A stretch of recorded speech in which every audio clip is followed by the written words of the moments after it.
When you have a child with special needs, everything changes in an instant. Everyone that that child comes in contact with is affected. Could shape your future goals, your careers. You may become an advocate for autism for this child. And one thing that could really help this child that is diagnosed is parent training. Growing up, my best friend's older brother was diagnosed with autism, and I grew up going over there for playdates and seeing this child receive all these services, and I thought it was so cool that everyone wanted to help him. One thing looking back that I noticed could have helped even more is parent training. If my friend's parents were trained in ways to help this child be more independent, such as steps for hand washing and to teach him to be more independent in the bathroom, it could have really helped him be more successful and independent. Another example is one of the clients that I work with right now.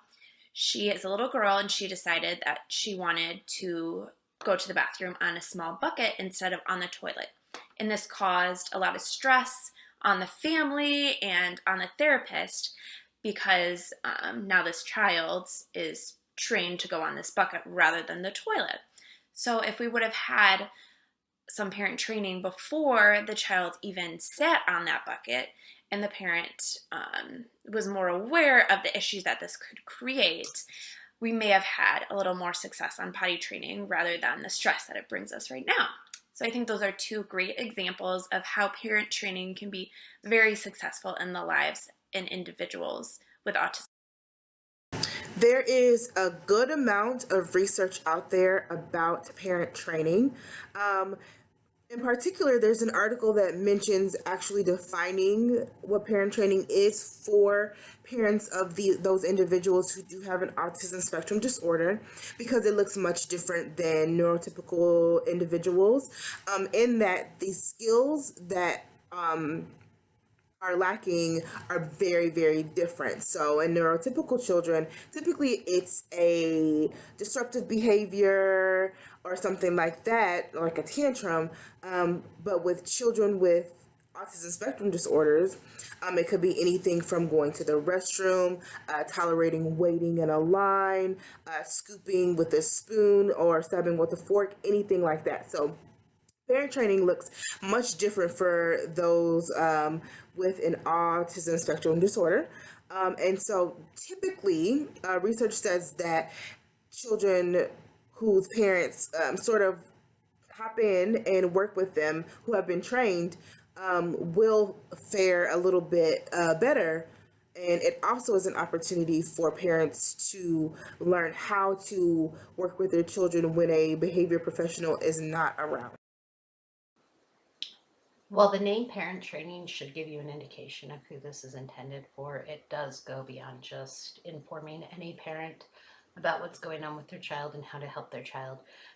That would fall more under the category of parent support. What parent training is it's actually teaching parents how to teach their child the skills that they're learning with a therapist.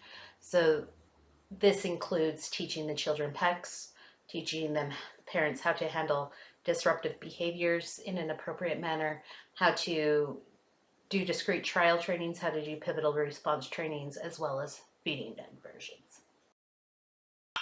There are a couple of materials that are needed for parent training. First, you need pens or pencils.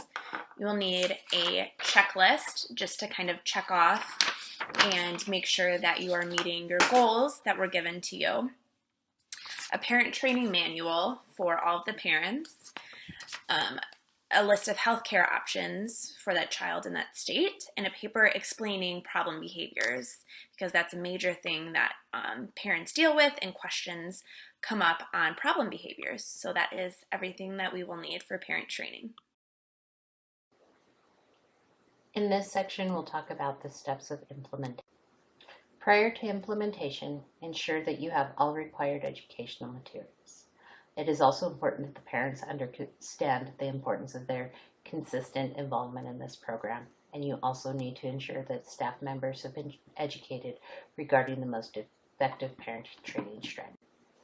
Step 1, parent training. Prior to the client's first session, the parent or caretaker must attend at least one parent training session. The materials covered are a variety of things that will help the parent understand what they are doing. It will occur in a one-on-one setting. However, small groups can also occur with consent, and all information will be from reputable professionals in the field. In step 2, you need to ensure that you outline the roles and requirements in a document that can be referred to later, and explain session structure so that there's no confusion. In step 3, you need to review materials covered, and you need to take as much time as necessary to answer questions about each program. You want to make sure that the parent can observe you implementing the programs in 1 to 2 sessions prior to them doing it themselves. You also want to ensure collection of baseline data on parent involvement and interactions with the child and their caretaker. In step 4, you want to allow the parent to practice the skill with you or another child prior to them doing it with their own child. You want to give direct, specific, primarily positive feedback on their performance. And lastly, step 5, you want to allow time prior to and following instructional portions to review questions and progress, and to discuss goals. And all these steps should promote parent implementing therapeutic services outside of session time. Section of our parent training video, I'm going to be providing a model for the corrective feedback you should give a parent when you're actually one-on-one in their sessions working with them and their child. So in terms of this type of feedback, it's always best to err on the side of caution in terms of being positive as opposed to being any form of critical. Of course, you want to correct them and give them guidance. An example that I have seen frequently in the field is a behavior therapist or supervisor even sometimes suggesting that the child be ignored when they're tantruming, which to ignore and tantrum, depending on the parent, can kind of be trigger words and come across as negative. So I think it would be better in that situation to suggest that you withhold reinforcement in the form of hugs, picking the child up, and any other kind of social attention to avoid strengthening the behavior of a tantrum or meltdown or whatever it is the parent refers to the behavior as, to avoid upsetting the parent and at the same time give them the feedback that they need. Today I want to talk about how we would determine success in parent training sessions. First, I want to review the baseline data and compare it to the treatment data. That data then should demonstrate whether or not the target behaviors are changing, in what capacity, or are they remaining the same. It is also recommended that a questionnaire be used to measure parent perceptions on the efficiency of the training. These trainings should be compared and contrasted with the results of the data recorded by the supervisor or the RPT. I then would recommend that a questionnaire be used prior to and following completion of the training sessions. The parents will be asked to provide information or feedback on the barriers of success, including but not limited to the amount of information provided to the parents about the strategies, the level of knowledge they received and the understanding of the training methods utilized, and the suitability to the strategic goals for the parents and the child at the time of the training. Thank you. Parent training will be implemented through multiple steps. Before parents meet with their assigned BCBA supervisor and RBT, or registered behavior technician, who will serve as their trainers, they will receive training on the basic principles of ABA and autism-specific training. They will then meet with their trainers to go over goals specific to their child and to them for parent training sessions. They'll go over any rules or requirements, including attendance and parent involvement. They'll also go over the schedule for an outline for sessions to follow. The child should be present at all subsequent sessions to allow for practice opportunities. Parent training will be held across approximately 6 sessions lasting about 1 hour apiece. Each session will be set up to allow time at the beginning and the end to go over any strategies and skills learned, to follow up, go over any homework, and to answer any questions that the parents might have. During sessions, the trainer will demonstrate skills and strategies to be used with that child in order to target their specific goals for treatment, allow the parents to practice these skills, and then have the parents demonstrate the skills with the child. The trainer will provide clear and descriptive feedback and then further demonstrations if necessary. Throughout the training process, the trainer will be collecting data on both the parent and the child's behaviors that are targeted for change based on their goals.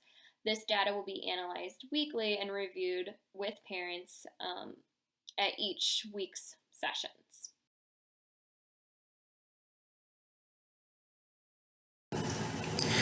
So, final tips for professionals. It may be difficult working with parents at first because it typically is a new thing for parents to deal with having a child with an autism spectrum disorder. So it's getting used to that.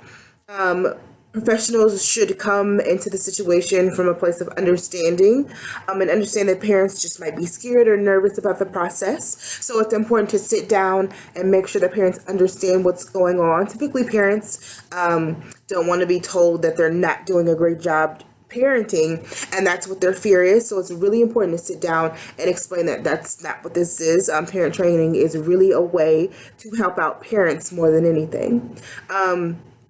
Final tips for parents would be to be open to the process. Having a child with an autism spectrum disorder can be very scary, but professionals really want to work with you because it's all about the care of your child. And in the end, we want your child to succeed. So it's important to work with us, and hopefully you can learn something out of the process and you can pass that knowledge on to another parent who might be in the same boat as you, who might be afraid as well.